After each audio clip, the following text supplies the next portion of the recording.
miq, me fjalë. Shiko, edhe diçka, në qoftë se ti do rije në Shqipëri, duke folur për karrierën, mendon që karriera jote do kishte një se nuk di, duke e krahasuar, si me thënë, në ngritje shkallësh, si do që karriera jote atje? Këtu. Shiko, nuk e di, nuk mund të të them do se çfarë mund të ndodhte, por nuk do të jem mas skeptik, as duke njohur natyrën time që unë nuk para ngatrohem me politikë, duhet të ngatrohem politike, di që politika nuk është për mua, ke parasysh prandaj. Por do të më fusin të tjerët në këto ujërat e vallet, me thënë drejtën, edhe ndofta dhe mund të më hiqnin.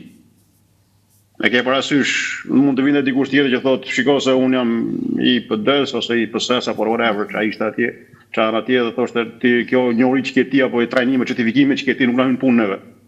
Ne na duhet thjesht po dalë se një gabim të radarët, me thënë sepse aty është leku. Ata ndjekin leku, nuk ndjekin aftësitë, zotësitë. Këtu është ndryshe. Mos e ke hequr që rastësisht ti mikrofonin, sepse zëri yt më vjen me on, nuk e di pse. Jo, se kam hequr mikrofonin, kam kufjet. Dëgjohesh? Të dëgjoj se çka një lloj e hone, nuk e di, ndoshta kur ulet ka diçka. Nga që është era, nga që frynë erë për jashtë, mund të futem brenda po doni. Filloi era. Jo. Është okay. Mund të kthehem në një pozicion tjetër që do të ska erë? Po mirë, e provojmë. Ja ta provoj mirë, të kthehem me kurriz se frynë era ke parasysh për jashtë. Po të kthehem kështu. Okej. Me fjalë, dëgjohet më mirë? Po, dëgjohet më mirë. Është më mirë? Po. Frynera përballë, kam vënë kufjet se po ta hap kështu komplet drejt për drejt, nuk kishte shumë erë. Tani e mirë, vetëm je. Është era përballë. Po, tani gjysmën e fytyrës ke, vetëm ndrysho pak qëndrimin dhe okay përsëri. Një sekond, një minutë. Jemi shumë mirë. Tani është orar pushimi, nuk je në punë tani? Jo, jam në punë, po këtu këta e kemi bëjmë nga shtëpia 3 ditë, me fjalë. Edhe dama do mbledhet, zakonisht e premtja është që nuk ka shumë ngarkesë, ke parasysh. Dama do mbledhet e mëngjesit, çka kishin për të bërë, unë i bëra përpara ato, çka kisha për të bërë përpara dhe mund ta quaj edhe si orar dreke. Ora 11 deri në 12 kemi si orar dreke. Do me thënë, vendimi për të ikur në Amerikë ja vleti, dhe ti e kënaqur me jetën aty. Rudina, po të pyesësh bashkëshortën time, njëtë mendimi ja vleti dhe ja vlen shumë, me thënë drejtën. Dhe të thash, ndihem keq kur dëgjoj lloj-lloj gjërash e lloj-lloj ashtu, por ata njerëz si punë Markelianit apo si punë në qendër, se po më dërgon. Nuk e di, jam mirë këtu? Tani është shumë mirë, po.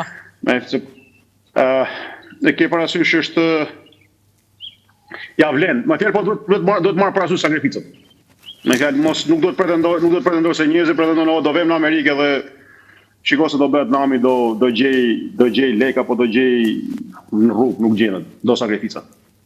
Do sakrificat duhet kesh zanatin, duhet të dish gjuhën, me këto janë 3 elementë. Unë e pa ta ndar mendin që me bashkëshortën time që do bëjmë këtë punë edhe o burra ta bëjmë. Pastaj me kalimin e kohës, e gjen vetëm po duhesh. Ndërkohë, ndjek lajme nga Shqipëria, të intereson, shikon? I ndjek, i shikoj, me thënë drejtën, më tepër si punë backgroundi, po në fund nuk është se mua më afektojnë, më ndikojnë shumë, sepse unë jam larg, kam 12 vjet që edhe prindit edhe vllajën e kam këtu, kështu që nuk është se më, po e ndjek pothuajse. Po ja për shembull Markelianin si e pe? Markeliani rastësisht në YouTube, me thënë drejtën, ndonjëherë kur jam pushim biles, ju kam edhe juve në Facebook, me thënë se më pëlqen si gazetare, dhe më pëlqen ajo që je drejt për drejt, ashtu jam edhe veti drejt për drejt, me thënë drejt, nuk jam kështu për të gënjur për të bërë lozhe. Gjërat janë apo nuk janë, kaq, mirupafshim. Edhe fytyra e njohur, e dëgjova pastaj e kisha dëgjuar që ka probleme me fëmijët, po jo në detaj, se nuk është se kam qenë shok i ngushtë me ata që kanë pasur relata, kam njohur nëpërmjet dikujt tjetër.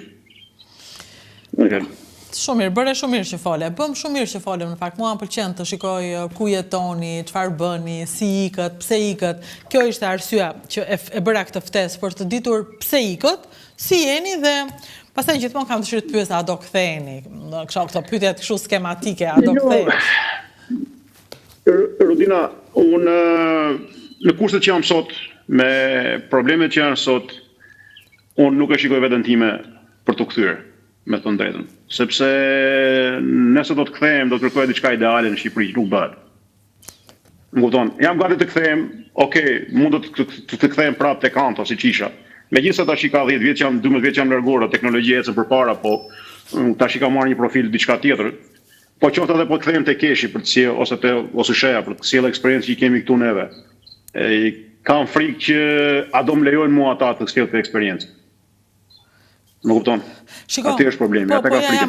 Ma shpjegon do të frikën tënde, për shembull e di, dhe të tjerë e thonë që ne duam të sjellim eksperiencën, po a do na lejojnë. Ma shpjegon do të me pak fjalë të thjeshta, çdo me thënë